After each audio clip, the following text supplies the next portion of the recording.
All I need is one somebody. I just need one somebody to hear me. Welcome, welcome, welcome. I know y'all wondering, how in the world can Suge Knight do a podcast from jail without becoming a snitch?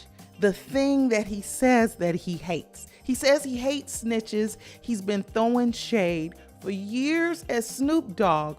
But you know what? If Suge wants to do this podcast, let's just let him. He's just going to follow in the footsteps of Keefe D and wind up getting himself some more jail time. Now, Suge is due to be out in jail in 2034. And that's like a crazy sounding number to me, 2034. That's a long time, but that's just actually 10 years. 10 years he'll be out. But you know, Suge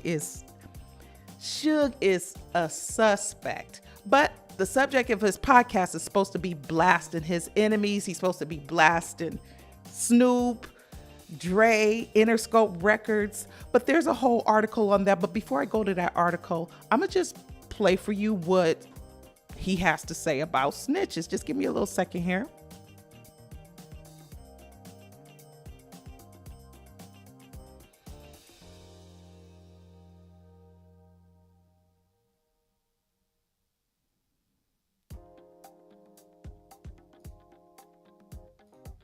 Oh man, I'm messing up. Just give me a second.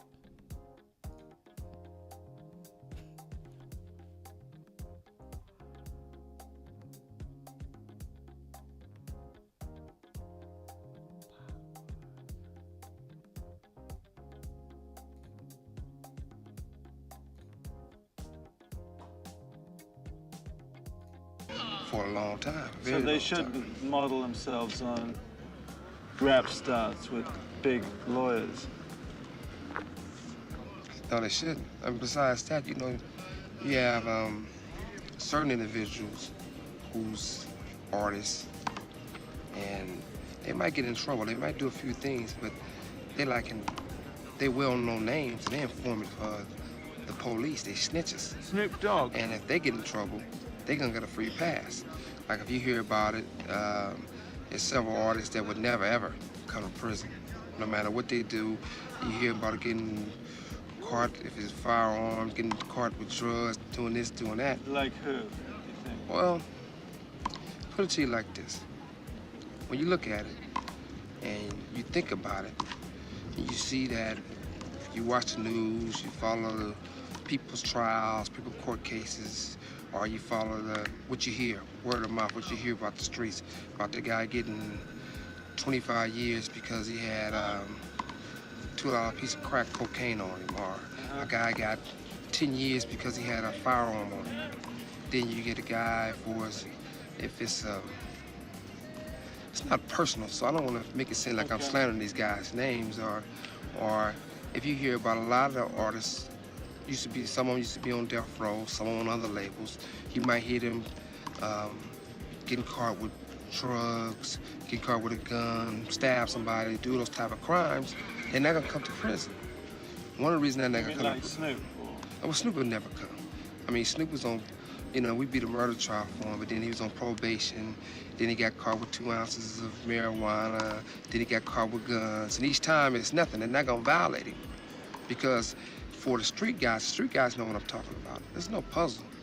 I mean, if you get a guy that constantly getting in trouble and never gonna come to prison, that's because he's an informant. He's a rat, a snitch, And they're more important to the police on the streets than in here, because they let them know what's going on. They might say they sold by telling on 3 or 4 or 5 other guys. I'm from Compton, and a rat is the lowest you can go. A rat will do anything. But you don't think Snoop was a rat? I mean, I don't want to make Alice. I don't need to put nobody out there. Okay. If I do, that's like a form of telling. But for the street guys out there, they know. They know this guy never come to prison. They that's know a the only good way to place keep us stay out of prison to is stop. one way. And you look at it, I got 9 years. The judge said he watched the tape 25 times. He couldn't tell if I kicked or just broke it up.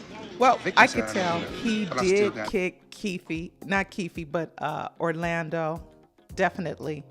And Suge is a suspect. Suge is a suspect. He's dirty, and he's been putting out this narrative. I talked about this in another video because I'm calling out all these inconsistencies between his story and Keefe D's story about the night of Tupac's shooting. Suge, for me, he's suspect number one. Even if Keefe D, if you take into account that he was in the car and everybody in that car put their hands on the gun, Suge has always been a suspect. The primary suspect from day one. And with all this arrest of Keefe D, that hasn't changed anything. Suge has his hands all in this. And so y'all got to be wondering, how can Suge do a podcast? It's called Collect Calls from Jail. There's no way for him to do this without spilling tea on himself. I mean, he's supposed to be keeping it about his beefs, calling people out, but he started calling people out. People are going to put him on blast. And I don't know, how do y'all feel about this code of the streets? It doesn't seem to do anybody any good except maybe some gangsters. And I don't even know if it does them any good. It sure has not done Tupac's mother or Biggie Small's mother any good, or their family members, and definitely none of the fans. I don't like seeing this stuff play out. And his motivation for doing it, I mean, he looks like he's going to get himself in a world of trouble. But people tell me, well, I read and I hear that Suge has been able to take care of his ladies even while he's in prison. So maybe he's getting conjugal visits up there and he wants to keep that going. But this don't look like it's going to turn out well for him.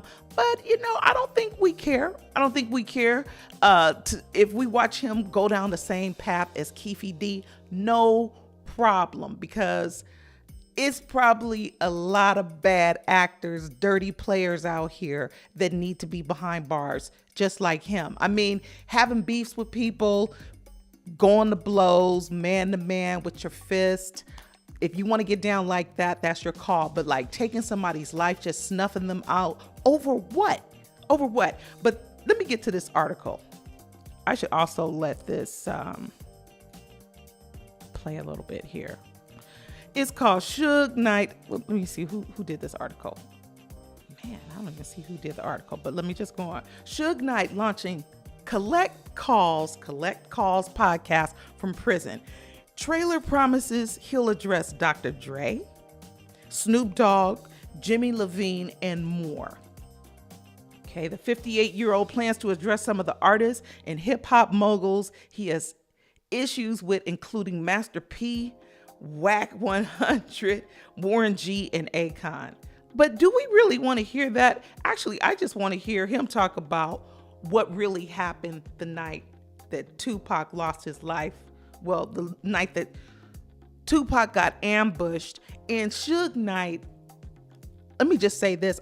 I talked about this in another video, so please check out my playlist about Tupac.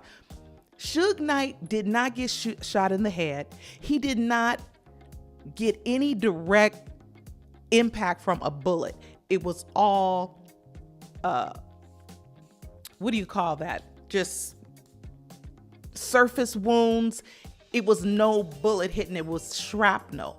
Tupac is the one that got hit. And you know what? Let me just read this article. I'll have to come back because I don't want to just start talking about all these details and mixing stuff out. But here's the article. Suge Knight won't be eligible for parole until October 2023.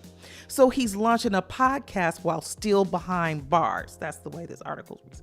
As reported by TMZ, the Death Row Records co-founder has teamed up with the Breakbeat Media CEO, The Source founder, David Mays, for a podcast entitled Collect Calls with Suge Knight. The duo have already recorded 5 30-minute episodes of the podcast, which is scheduled to launch on October 31st. Some Halloween stuff. Let me go on. Mays told TMZ that Suge plans to address some of the artists and hip-hop moguls he has issues with, including Master P, Whack 100, Warren G, Dr. Dre, and Akon, as well as others. While Collect Calls also promised to see Suge delve further into his thoughts on Snoop Dogg now, who is now owning Death Death Row brand.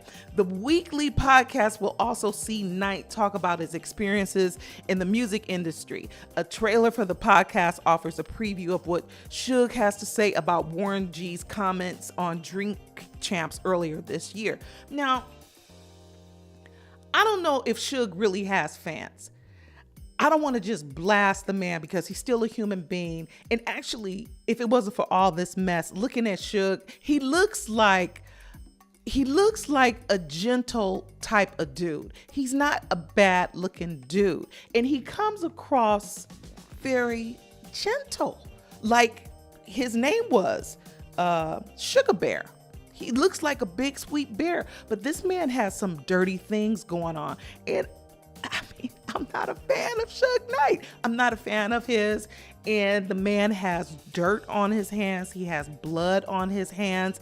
And it's mighty strange. It's a funny coincidence that he wants to do this podcast at the same time that Keefe D's being taken into custody. The timing of all this. I mean, Suge has, as you seen in that jailhouse interview, Suge has spoken out on other occasions, but the tempo, he just was talking to TMZ last week about Keefe D and how he wouldn't wish jail on his worst enemy. But then at the same time, he says a snitch is the lowest thing, like it's the most disgusting thing in the world. And he's acting like he's Keefe D's cheerleader. And he's talking about free Keefe D, free Keefe D. How do you go from somebody lighting your car up, at least the car that you were driving, lighting your car up with bullets, and then you're going to be their cheerleader? That's strange. And how is it that you and Keefe D have kind of like the same story? I'm sorry, people. If y'all are interested in his beefs with people, Warren G and Akon, and his beefs with Interscope, I really am not really that concerned about it because it's all a bunch of little messy gangster stuff. It might be interesting. I'm sure curious minds are going to tune in. And actually, I'm going to tune in for the podcast too. But I just want to hear him trip over himself talking about the night of the Tupac shooting. Because what is the most interesting thing about Suge Knight? That he was driving that car when Tupac got those fatal gunshot wounds.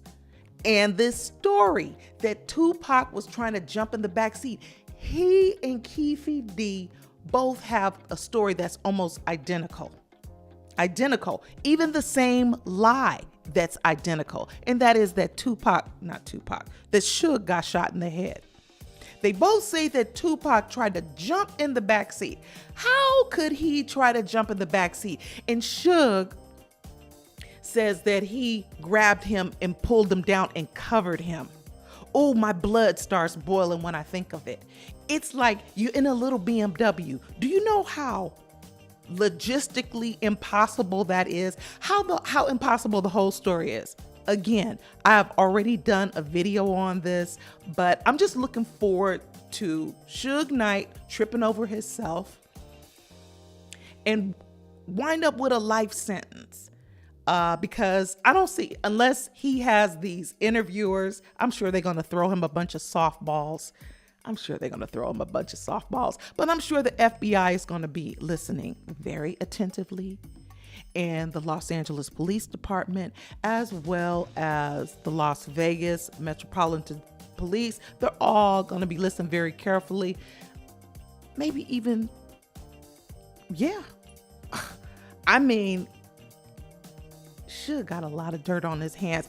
And he's probably guilty of a whole bunch of other stuff that he's not even in jail for. I mean, a gangster, the way this man has rolled, but just that he has the audacity to do a podcast. Actually, if I get away from my feelings, I have to say it might be entertaining. And I am going to watch, so I should probably just cool it down. But Suge has, ever since this story has came out about Tupac getting shot in Vegas and Suge Knight driving the car and just coming out with a scratch. Please don't believe this story, people, that he took a gunshot to the head, just like the lie that Keefe D said that Suge took a bullet to the head. They're both completely lying. If you research, it might take you a minute. You will find that it was just shrapnel. There was no other bullet wounds. So again, I really want to know what y'all think about this code of the street business, because I don't find that it does anybody any good, and it must not be too much of a code. How can you hate snitches so much? And Keefe D is snitching. I don't have a problem with snitches, because if somebody hurt one of my loved ones or somebody I cared about, I would want somebody to step forward. Snitch, rat. I mean, I can see if rats are like, if you and your brother or your sister did something, it's like, don't tell mama. You have like a code between you, that kind of thing, but not snuffing somebody's life out, just taking them out like over some dumb stuff. But this whole mess with Tupac and this big old cover up, and how this started actually on the East Coast. How can this man at this young age, that Tupac is not a gangster, he just grew up poor, struggling, and hustling. The man has been an artist since he was a teenager. All through high school, he's been a dancer, a poet, and an artist. He is not no bad kid. Besides smoking some marijuana, which is legal in most places, he's never done any hard drugs. Tupac is not a gangster. His whole thug life is about coming up hard in the streets. So how is it that this man at this age have somebody trying to wipe his life out on the East Coast? And then he goes to jail, and then he gets out of jail with the assistance of Suge Knight. In less than a year on the West Coast, his life is just snuffed out. It's some extra players in this game. But yeah, y'all tell me what y'all think. I would appreciate it very much. And please do check out my playlist. And yeah, I guess I'll see y'all the next time. That's it for me. I will keep up with this story, and I will be laying out all of the suspicious details that Keefe D and other people have given up, and details that people have not given up, details that it's impossible for Suge Knights security detail not to have seen. They definitely seen a lot more than they fessing up to. But again, that tired code, I don't know what it's good for. Anyway, thank you for joining me. I'll see y'all the next time. Until then, y'all keep living your life like it's golden. Peace.